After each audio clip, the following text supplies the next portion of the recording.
Hey everyone, and welcome to the UFC 226 Aftermath. And as always, let's get started with a little bit of news before we start jumping in and looking at the fucking madness that unfolded this past weekend. So first off, Corey Anderson is stepping in for Lito Latifi to fight Glover Teixeira on July 22nd at UFC Hamburg. And this is the second fight that has fallen. Well, the first one that fell off was Mauricio Hua versus Alex. No, not. I was going to say Alexander Volkov. Volkan Ozdemir was supposed to be fighting Mauricio Shogun Hua, and apparently there was some type of visa issue, and now he's fighting Alexander Gustafsson at UFC 227, which, to be honest, I think is a much more interesting fight.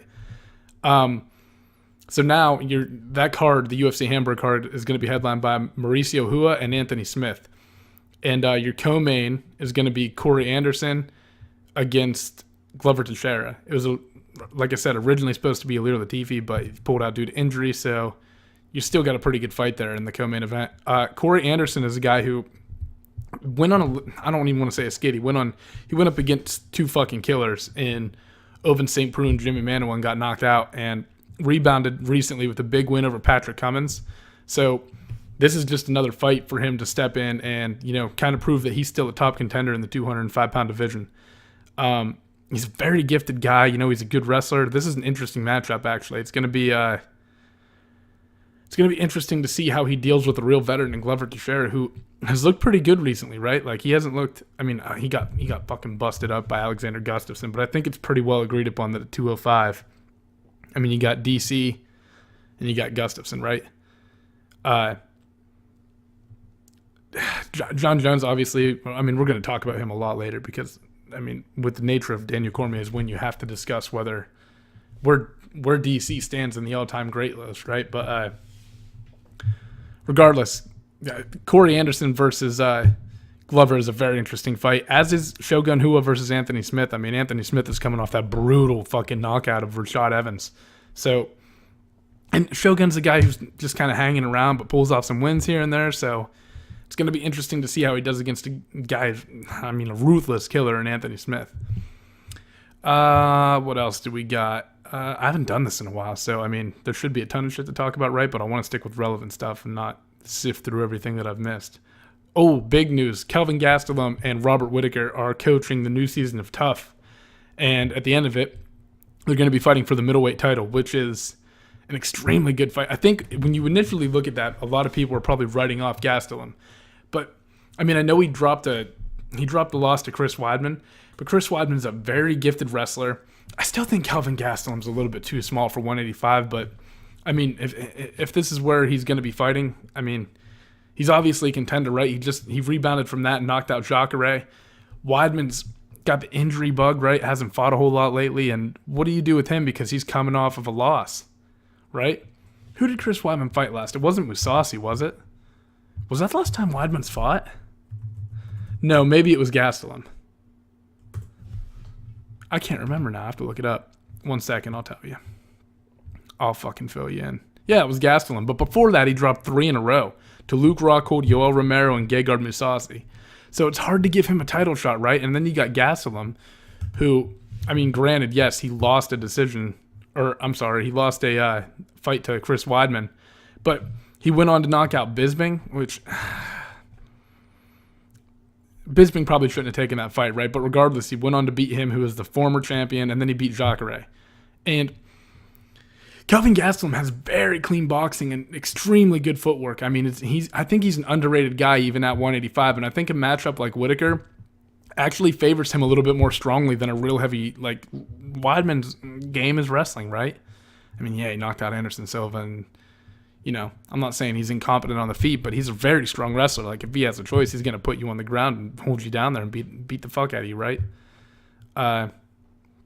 Especially against a guy like Gastelum, who is a very gifted striker. So I think just a bad matchup for him. And like I said, Weidman's got that injury bug, man. I mean, the last time he fought was a year ago now. We're coming up on a year, and I don't even know if he has a fight booked, to be honest with you. I don't think he does. I mean, I haven't heard anything. I think he's still nursing himself back to health. So regardless, very good fight, and it's going to be interesting to see those two on Tough because Robert Whittaker's brilliant. I mean, the way he beat Yoel Romero when I think he broke his hand in this fight, right? And he fucked his foot up or his leg up in the last one. So, I mean, he's beaten a freak. I mean, a real freak of nature twice now. And proven to you that he's undoubtedly the best 185-pounder in the world as it stands, right? So it's going to be interesting to see a guy like him on Tough and pick his, because he's young too. So it's going to be interesting to see how he does coaching all those kids and stuff that are on there. All right. So before we hop into talking about the fights, let's not. Well, it's not really a fucking announcement. I'm just filling you guys in. Performance of the night winners for this card were Daniel Cormier, Anthony Pettis, Khalil Roundtree, and Paulo Costa. I don't think they handed out a fight of the night bonus, but those are your performance of the night. And all right, let's kick it off. Well, before we even jump into this, there's some fights worth mentioning that happened Friday night.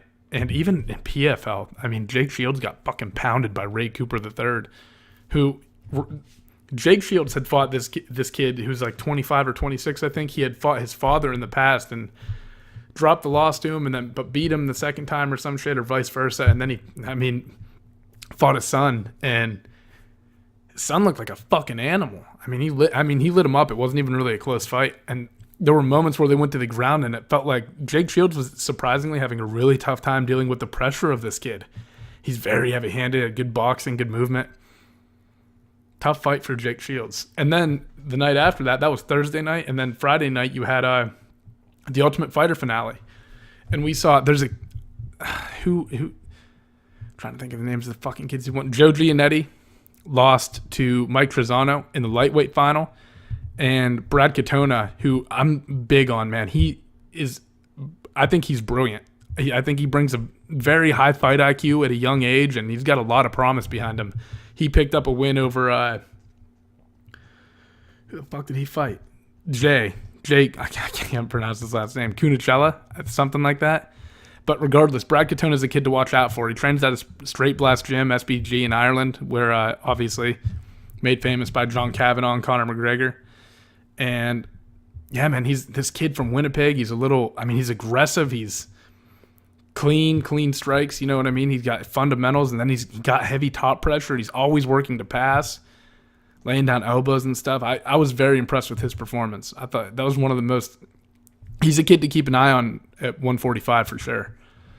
And then in the headliner, Israel Adesanya dominated. Didn't knock him out, but put a beating on Brad Tavares, who's a top 10 contender at 185. So, we're talking about, are we giving Adesanya too much too early? Like, you got this kid in Tavares, he's on a 4-fight win streak, and I think a lot of people expected him to go in there and beat Adesanya, and man, he made it look pretty fucking effortless, didn't he? He's going to be a real problem, and especially if he can keep improving certain aspects of his game, like the takedown defense, and, he looked good. It wasn't even really a close fight. He does get caught with some shots, like some that you wouldn't expect him to get caught with. I think maybe, I don't know what it is. I don't know if it's out of arrogance or just like a delayed reaction, but he'll get tagged with some shit that I think that if he was utilizing his head movement a little better, and, I don't think he'd get hit with, but regardless, he looked good and dominated the top 10 guy in the division. So he's going to be ready for top 5 competition here pretty soon. And maybe a guy like Chris Weidman, like that caliber of fighter, might be next for him, He's a big guy. He's a rangy guy. He's hard to deal with. It's going to be interesting to see how that plays out. And then on the prelims of 226, you got Paulo Costa, who remained undefeated by knocking out Uriah Hall in impressive fashion. Looked good. He's a big guy, aggressive, right? And so that's an interesting matchup too. But from the sounds of it, I don't think that's going to happen right now. I think that what you're going to see is you're going to see the UFC groom those two guys for a face-off eventually for a title eliminating shot or something like that, if they can continue this progress, right? Obviously very talented, very, especially in the case of Paulo Costa, very physically impending dude, right? Like, he's a big motherfucker. So we'll see. In my opinion, I think they're going to groom them for a little bit bigger fight. I think if you make those two fight right now, you have two future stars that you're making fight too soon. You're not getting all your money out of it. You want to build them up a little bit. Get them a highlight reel you can put together, Sell that shit to the public, because it'll sell when the time comes. If those are two future competitors for sure. It looks that way, right? They look fucking phenomenal. All right, so let's get to the main card of UFC 226, where Khalil Roundtree Jr. goes out in a fight where, I mean, so my picks for this, I didn't do a podcast, but I just posted them on Instagram. I got like a little, just listed them and like a brief summary of why I thought everyone was going to win. And I picked Saki because I thought that he was going to be just put a clinic on Roundtree and, give him a lesson in world-class striking. I picked Pettis, Felder, Lewis, or no, I'm sorry. I picked Ngannou. And then I picked Stipe. And all of them were honestly like tough fights to pick. This was a tough card. The guy that I had the most confidence in, well, two guys were Ngannou and Pettis. We'll talk about it in a minute. Let's stick with the Roundtree fight right now. So Khalil Roundtree goes out and in under 2 minutes fucking flatlines Gokhan Saki, who is a credentialed kickboxer. I mean, a ton of experience. I don't even know how many fights the guy has. Upwards of 80? 80 kickboxing fights? That might be erroneous. I might be fucking lying to you guys. Let me look it up to make sure. But regardless, I mean, if you're sitting there and telling me that you picked Khalil Roundtree Jr. to go out and knock out Gokhan Saki in the first round, you're fucking lying. You're a liar. 83 wins, 12 losses, 1 no contest is the official kickboxing record for Gokhan Saki. So obviously, you're thinking going into that, Khalil Roundtree Jr.'s got to get this thing to the mat, and boy, did he fucking prove the world wrong, right? He goes out. I think he hit him with the right. I can't remember. Regardless, he knocked him out cold, like no doubt about it. So, gonna start that's a big fight for him. That's gonna start thrusting him forward. And we're gonna be talking about some bigger fights for this kid. Knocking out a guy with the striking acumen that Gokhan Saki has is no fucking joke. So expect that kid to start getting some pretty big fights, getting some hype around him now. Next, Anthony Pettis defeats Michael Chiesa via second round armbar. Well, he caught him in a triangle right and then hit the armbar. But going into this fight, the reason that I picked Pettis was because, first off, Pettis is confident. I've said this before. Pettis is a confidence guy. If he's riding confidence and he's feeling like if he's in a rhythm and he's really like stringing his combos together, he's a very tough guy to stop. And Michael Chiesa, I feel like everyone thought going into this fight that his biggest advantage would be on the ground. And you got to realize, don't get me wrong, Anthony Pettis can you ask for a better highlight reel to put together with all the fucking knockouts and the Showtime kicks that he has on it? But Anthony Pettis has submitted more people throughout his professional MMA career than he's knocked out. This was his 10th submission, and he's only knocked out 7 people. I don't mean only, but like in comparison to the submissions, his ground game gets slept on, and especially his ability to submit people off of his back, like the Benson Henderson fight to win the title. I don't know why people sleep on his jiu-jitsu. It's very sound. It's very, he's a hard guy to control on the ground. He's always moving. He's active. He's attacking. I didn't see that fight going Chiesa's way at all, because I didn't think Chiesa really had anything to offer him on the feet. And then when you start talking about the ground game, it's like, yeah, I know Chiesa's jiu-jitsu is good, but is it going to be good enough to submit Anthony Pettis or put him in any real danger? Obviously not, right? And even in the moments where Chiesa was on top, I think Pettis just got back to his feet, and you could see him. He was throwing spinning stuff, throwing fancy shit. When Pettis is throwing stuff like that, it's always a good sign, because it means he's feeling it. He's in a groove. And when, like I said, when Anthony Pettis gets in that groove, he's been through some rough times lately, right? Obviously. He looked good in the Jim Miller fight, but Jim Miller's on his way out the door. Like, let's be honest. But Anthony Pettis dropped a fight to, who has he lost to recently? Rafael dos Anjos kind of kicked things off for him right when he got the title taken from him. He's lost to Max Holloway. He lost to Dustin Poirier most recently. He's had a tough go with things. There's some others mixed in there too. I know I'm forgetting some. But I don't know. My prediction that was Anthony Pettis comes out and returns to form, and I thought pretty fucking close to it, right? Like, that's about as good a performance as you're going to see out of that kid. He went into Michael Chiesa's world and pulled off a submission there. So didn't just like defend himself there and get back to his feet, like pulled it off. A legit triangle setup that he transitioned into the armbar.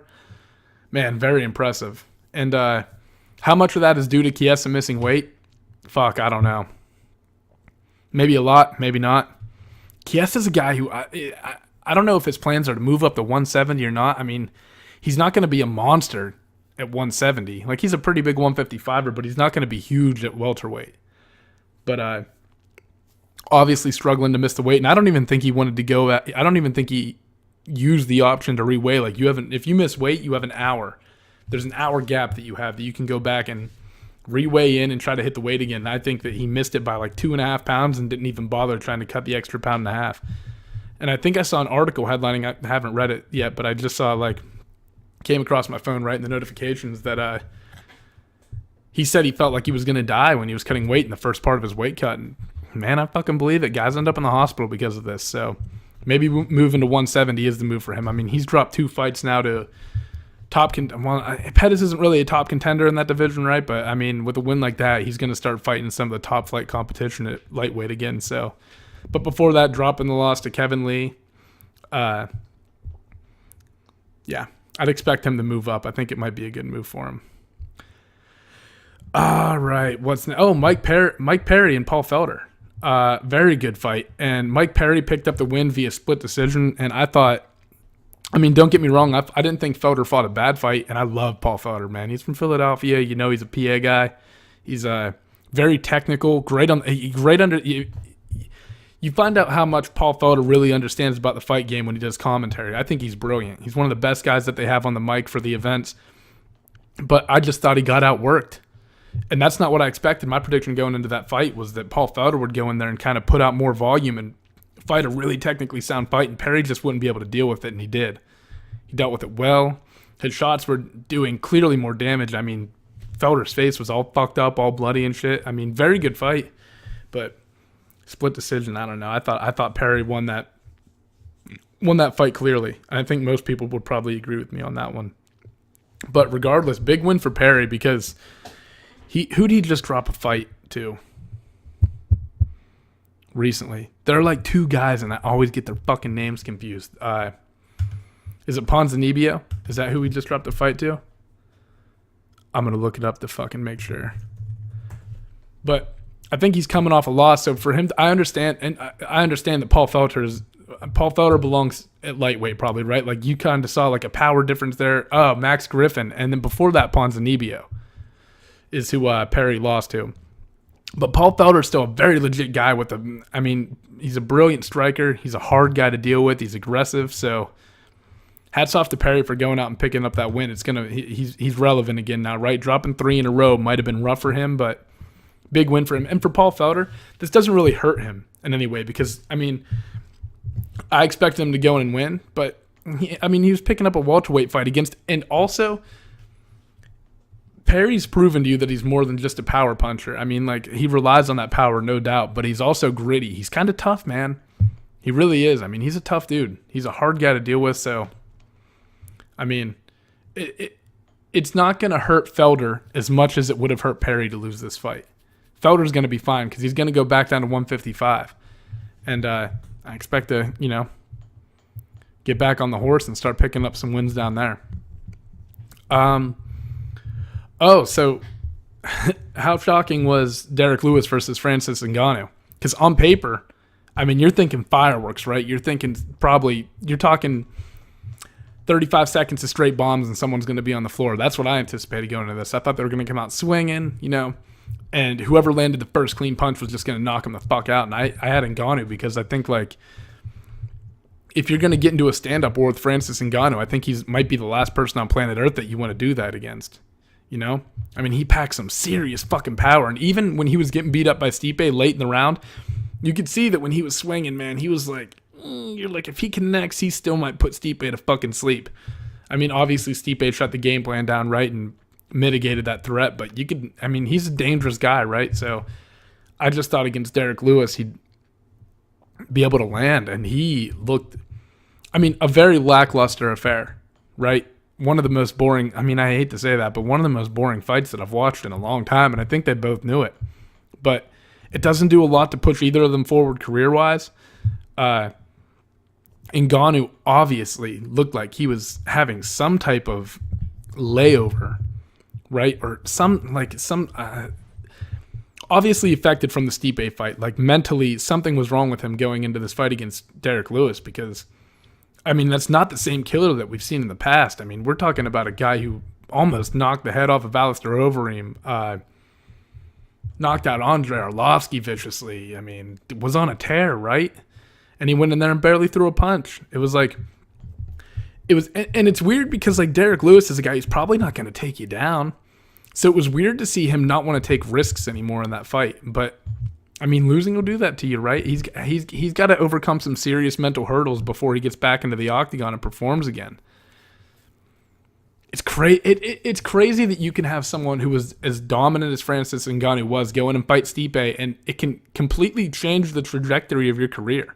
And I mean, if he doesn't correct this soon, it could lead to a spiral that gets out of control. And I mean, I hope that doesn't happen, because I still think Francis Ngannou has the skills on the feet to win a world title on any given night just because of his, I mean, just based on pure power. Like, if that motherfucker lands, there's a good chance that you're going to sleep. But goddamn, I mean, after seeing that, it's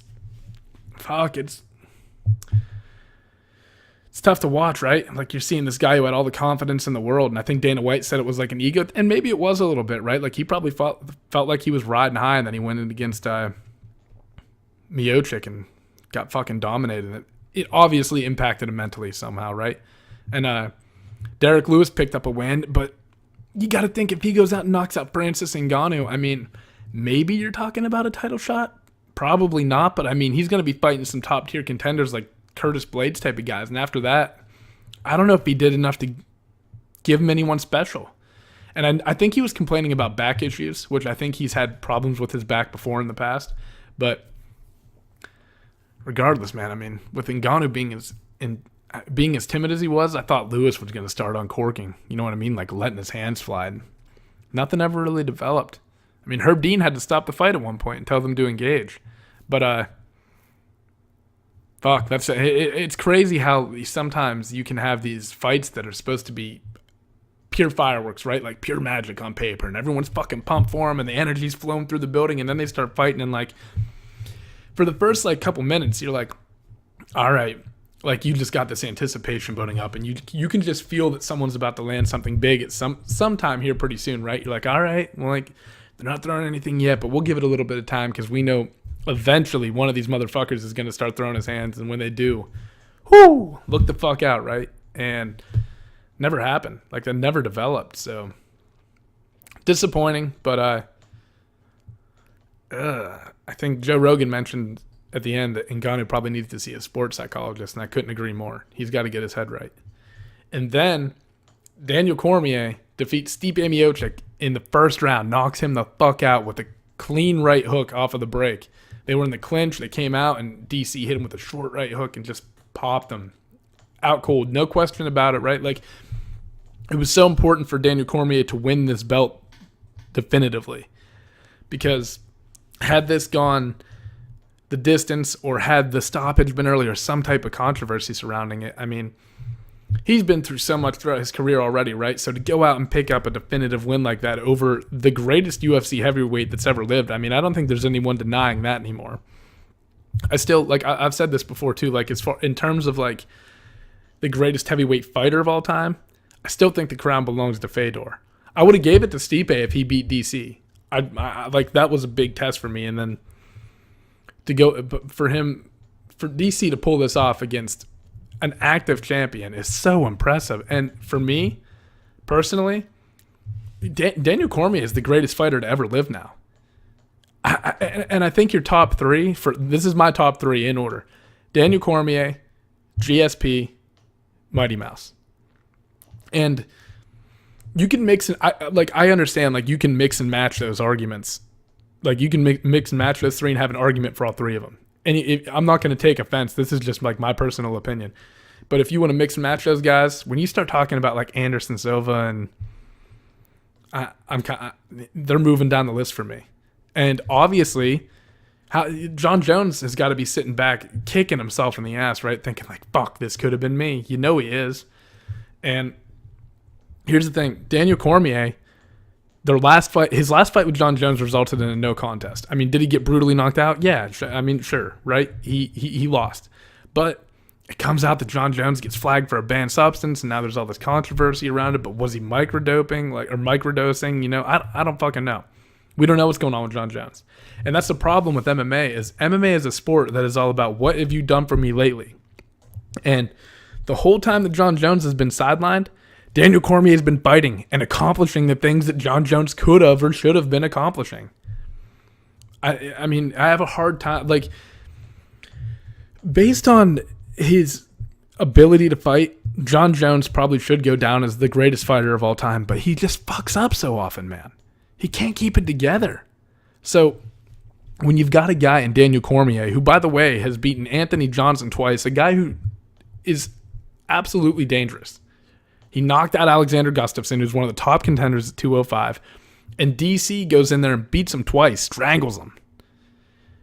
John Jones, I mean, throughout this, in my opinion, John was always the favorite going into every single fight he's ever been in. And if he fought Anthony Johnson, he probably would have been too. But facing that danger in Anthony Johnson, I thought that was a big task for John Jones. Like, that was an important fight for John Jones to take, and it never developed. So Daniel Cormier has fought that man who has shown that he's extremely dangerous, has fought as high as heavyweight. Johnson's career with his weight and the way he moves around is very storied, obviously. But my point is, he fought, in my opinion, the most dangerous guy in the light heavyweight division and beat him twice. And then he bumps up to heavyweight, and beats Volkan Ozdemir, a young up-and-coming contender who's extremely dangerous too. Knocking people out left and right. Got a big fight with Alexander Gustafsson coming up now. And then, so DC does that, and then he moves up to heavyweight and knocks out the greatest active. And it's not like Stipe is this, like, here's the thing with GSP, right? GSP is phenomenal. And he's my number 2 guy simply because his abilities obviously do transcend weight classes. And to be honest with you, GSP is probably a guy who could make 155. He looked good at 185, but he looked a little slow. He's not the biggest 185er in the world. I mean, he's not even the biggest 170er in the world. He'd be a massive 155er, but I think he could make the weight, and it sounds like he believes that he can too. So for him to go in and beat Michael Bisping is impressive, but don't fucking sit there and pretend that Michael Bisping was the best fighter at 185 pounds at the time. Yes, he was the world champion, but I think people kind of thought it was Whitaker and Romero. Those were your top 2, right? Rockhold was in the mix until Romero beat him.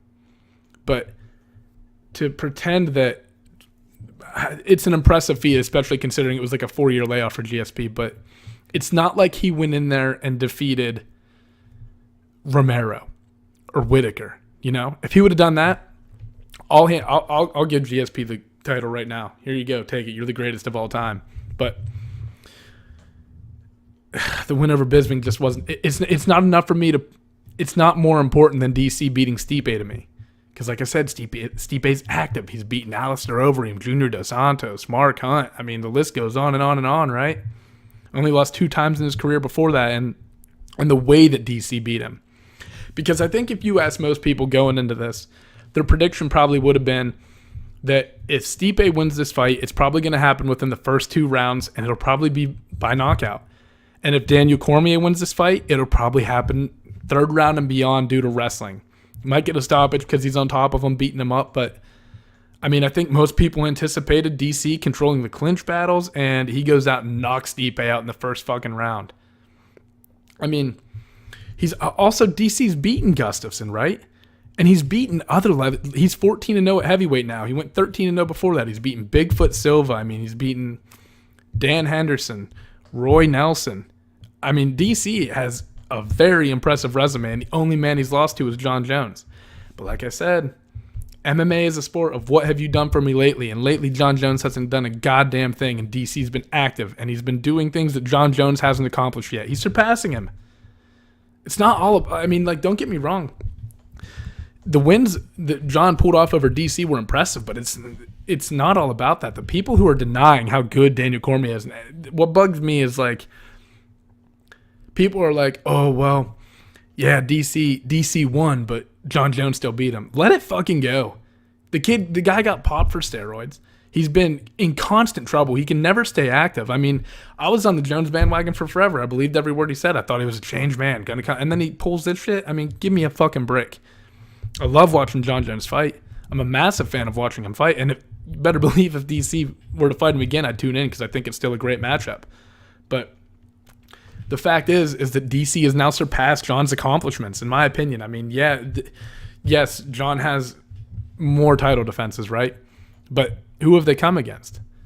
Kind of, I don't want to discredit John because his run is impressive. I mean, he's beaten some all-time greats, right? But like, to me, he just hasn't. He hasn't shown me that he can do anything that Daniel Cormier can't do. Other than, I mean, he's beat Daniel Cormier, right? But I mean, when was their first fight? Years ago? And then the other one was pretty recently, but like I said, it turns into a no contest. And what if John Jones really was, what if we find out that he was juicing? Who knows what the fuck was going on, man? I don't know. For me, what Daniel Cormier accomplished is the most impressive thing in UFC history. It really is. I mean, to hold both of those belts at the same time against top-level competition. I mean, 205 and heavyweight are both pretty top-heavy divisions. But the top, when I say top-heavy, I mean very top-heavy. Like, the talent at the top is extremely talented, right? You got some real killers at the top of those weight classes. So, to me, DC's now the GOAT. And the only thing holding me back from I think these three are all so close. The only thing holding me back from promoting Mighty Mouse into that rank is the fact that he hasn't fought TJ or Cody. Go up and fight the 135-pound, or if they're willing to come to you, just prove that you're. Because I think the knock on the flyweight division is that the competition isn't all there, right? Like, the competition is a little bit lax, and Demetrius Johnson's just running through them. Me personally, I think that the flyweight division is very competitive within himself, and Demetrius Johnson is just leaps and bounds ahead of them, which is why the fight with TJ Dillashaw is so fucking interesting. Take that fight and prove to us that you can handle these bigger guys and you can handle people that are widely regarded as world-class talent. The title never changes hands at 125. So it's almost like Demetrius Johnson doesn't get the respect that he deserves because no one's ever won the title from him, which is crazy. Because when Anderson Silva was on his run, we never questioned the integrity of the middleweight division. It's weird that we treat Demetrius Johnson with this disrespect because he's so much better than everyone. But now, the fight with Cejudo coming up, don't get me wrong, that's an interesting fight, especially because Cejudo's a guy who keeps getting better, and his hands are very developed, and he's a gold medalist in wrestling. I mean, he won gold for America at the age of did he win it when he was 18? I think he's the youngest gold medalist ever from the U.S. So, if he can pick up a win over Cejudo, and then if he could beat a guy like TJ, I mean, the debate gets much more fierce to me. But the fact that DC has pulled this off, and I mean, arguably heavyweight and light heavyweight are probably the most two prestigious divisions in the UFC. So, all the more impressive. Congratulate. And DC's a guy who fucking deserves it, man. He's been through hell his whole life, right? And he's had trouble, throughout his wrestling career, climbing to the top and that. And he's had some, devastating losses throughout his life. I mean, congratulations to him. Seriously, well earned, well deserved. Very impressive win as well. All right, that ends my rant on why I think DC's the GOAT, my incoherent rant. I haven't done one. It's weird how you don't do one of these in a while and you start feeling fucking rusty, right? My thoughts aren't flowing together as well, but you guys get it. Also, let me know what your opinions are because I'm interested to see why you would place other people above Daniel Cormier. The GSP argument to me makes the most sense, followed by Mighty Mouse. Like I said, if you want to mix and match those top three, I'm fine with that. But don't give me Anderson Silva.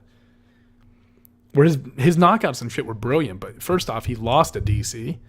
Second, I mean, DC's massive, though. He's way bigger than Silva. I expected that to happen. But second, I mean, I know he triangled Chael Sonnen, but Anderson has a tough time against wrestlers, man. And DC hasn't really shown us any big weaknesses yet. Nor is GSP. Nor is Mighty Mouse. You know? And make no mistake, if John Jones isn't fucking up and isn't getting into these terrible situations all the time and holding up the division, he's the greatest. Hands down. He should be doing what Daniel Cormier is doing. I'm not saying that John's not good. I'm saying that his career is going to be permanently stained by the things that he's done, and he hasn't been active lately. I mean, I don't fucking know. To me, it's DC, GSP, Mighty Mouse. In that order. Fuck. It's crazy. It's crazy. It's crazy that one fight can change so many things for DC. Anyway, let's talk about what's next for these guys. Gokhan Saki, I couldn't even fucking tell you. Probably like a new guy. Someone really low in the division because he just got knocked out by someone who he should have been favored over on the feet. I don't really even have a name for you. He needs to face someone with a little bit less experience, I think, because MMA striking and kickboxing striking are obviously two different things because there are more variables to worry about in MMA as far as like, not as far as the pure striking goes, but like the threat of the takedown can open up certain things. You might throw this because you think, you know what I mean? Things are different. He's got to get accustomed to this world first before he really starts letting his hands go, which is also why it's so impressive that Adesanya is translating so well to the UFC. I mean, I don't mean to revert back to him and talk about him again, but I mean, it's impressive. Michael Chiesa, I think he should fight like the loser of Justin Gaethje versus James Vick, or the winner. I think Oliver Alba-Mercy is moving down to lightweight. Is that right? To fight Hernandez? The winner of that would make sense too, because Chiesa is a guy who's still like very talented, right? He just dropped a loss against a guy who I thought was a poor matchup for him. I thought that was going to be a very tough fight for him, and it proved to be. Paul Felder, you need to go back down to 155, I think. I mean, competitive fight, and he's fucking awesome that he took it, right? Like, he really kind of helped that card because they had a great fight. The fight between Felder and Perry might have been the most exciting fight on the card. And it was a real war, but I don't think Felder belongs at 170. I think he performs better. I think he looks better at 155, and I think he should go back and fight Alec Quinta once whatever. Is Alec Quinta hurt? I think he might be hurt. I think that might be why they didn't fight. But regardless, return to 155, fight Alec Quinta, and continue your tear through the lightweight division. Francis Ngannou. Fuck, I don't know.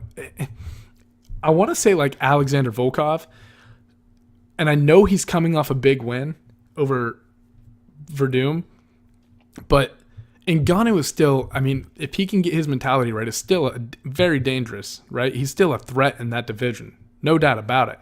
So if Volkov could go out and pick up a win over a guy like that, it would do a lot, because I don't think Alexander Volkov, I don't think he's very well known right now. So to go out and pick up a win over a guy like Ngannou, especially if he can do it in impressive fashion, would do a lot for his career. And it gives Francis Ngannou a chance to redeem himself against, a guy who just knocked out the former heavyweight champion of the world. So interesting to see there. But I think Ngannou's still going to fight somebody relevant, I think. I don't think that he's going to be fighting some no-name at heavyweight all of a sudden. And for Stipe, he's going to fight the winner of the Ngannou-Lewis fight, I think. I think he's going to probably end up fighting Derek Lewis, which kind of makes sense because, like, coming off a loss, DC's probably not going to give you a rematch, right? Like, he's got to step through to some more people in order to, he beat you definitively, too, is the problem. Like, he knocked you out in the first round. It's not like it was a real war and, like, we need to be calling for a rematch right away. Like, would I like to see a rematch? Yeah, I think that fight's interesting every time you put it together. And at heavyweight, anything can happen. But I like Miocic and Lewis a lot, actually. I think that's a good fight. And for the victorious, who do we got? Khalil Roundtree Jr. Maybe a fight with like Sam Alvey. Ever since bumping up to 205, Sam Alvey's been on a tear, and he's been knocking some people the fuck out. It's impressive, right? Because when you look at Sam Alvey, he appears so unimpressive, like in his physical build and everything, and then he fights, and you're like, fuck, this guy's actually pretty fucking good at fighting. I think that's a really interesting matchup, and it'll give Khalil Roundtree a chance to crack the top 15 finally. So, I shouldn't say finally. I think he's got like 12 fights under his belt, but, you get the fucking point. For Pettis, probably the winner of James Vick versus Justin Gaethje, because Gaethje's still, Gaethje's still a big name, and if he could pull off a win over Vick, who's a big guy for 155, Gaethje's always going to draw a crowd when he fights, and I think that's good for Pettis. I think he needs that. I think if he really is back, he needs to be in the spotlight, He needs to be fighting these relevant guys so that people can see, like, oh, fuck, Anthony Pettis he's back and he's looking pretty fucking good. So the winner of that fight would be big for him, especially if Gaethje could pull off the win. Probably bigger. A fight with Justin Gaethje, if he beats James Vick, is probably bigger just as far as, like, promoting Anthony Pettis' relevance and the amount of people who will tune in to watch it than it is if James Vick wins. But either way, as far as, like, from a matchmaking perspective, I think the way to go is to give him the winner of that fight. For Mike Perry, man, I really don't know. 170 is a deep division full of talent, so I think you're going to see him. I don't really know who, but you'll probably see him get a crack at someone in the top 15 or on the brink of it, right? Because Paul Felder is no joke. I mean, granted, I think, like I said, I think Felder belongs at lightweight, but it's still a big win for Mike Perry. Derek Lewis, we already went over this, probably going to fight Stipe. And then Daniel Cormier has the most interesting, choices in front of him, because he could fight Brock Lesnar after all that fucking stint that went down. I didn't even talk about it because it's like, with WWE shit. But Brock Lesnar is an interesting fight. All-American wrestler. Brock Lesnar is not like CM Punk. Like, Brock Lesnar is a legitimate badass. So a fight with Lesnar is going to do a ton of pay-per-view buys. Or fight John Jones at heavyweight. Because here's the thing. That's the ultimate redemption. If you fight John Jones at heavyweight in a weight class where you can argue that you were depleting yourself to get to 205, like you were still beating people, but maybe the reason you weren't winning is because, like, cutting a lot of weight, you're not yourself, right? You don't have that knockout power that you were tagging John with some good shots. Maybe one of those put him to sleep. Go up, have John Jones bump up to heavyweight, and if DC could beat John Jones, man, it would do so much to cement and just erase all of the past things that have gone wrong when he's fought him, right? It would do so much to validate how good DC really is, because I don't think there's any question in anyone's mind that John Jones' skills will translate to heavyweight. They absolutely will. I pick him against almost anyone in the world. But after seeing how DC just, turn the lights off against Stipe, that John Jones fight, that's tempting, right? That's interesting, and it'll sell. So, chance for DC to kind of even the record, and if he could pick up like another win just to kind of solidify his career and ride off into the sunset, man, no doubting who the greatest ever is then, right? Like, I kind of get why people are like, he lost to John Jones. Like, I kind of get it, right? Like, obviously, if you're using a test or if you're trying to measure how good two people are, the best way to find out is to have them fight each other. And John Jones has come out on the better end of that 2 times against DC. But like I said, DC's just kind of leaving him in the dust a little bit. So if he could come back and pick up a win over John, that's going to do so much to cement his legacy. Not that it's already. Daniel Cormier has accomplished like so much. Like there's no undoing what he's done as well, right? Like, he's been a great champion. He's a father figure. You know what I mean? He's married. He's almost 40 years old. He's never done anything wrong. He's never done anything to hurt the sport whatsoever or project a negative image upon it. So, there's no doubt that Daniel Cormier is going to go down as one of the greatest ever. But if he could beat John Jones, I think you're going to erase a lot of doubt in people's minds. And I think it's a different fight at heavyweight. I really do. I think that Daniel Cormier is a dangerous man. He's got some serious power in his hands, right? He might be a completely different fighter. From podcasts I've been listening to and everything, this camp, I guess DC was a monster to be around. Just dominating people. So you got some interesting options lined up for you there at heavyweight, DC. So make the most of them. I wish him luck, man. He deserves it. Good dude.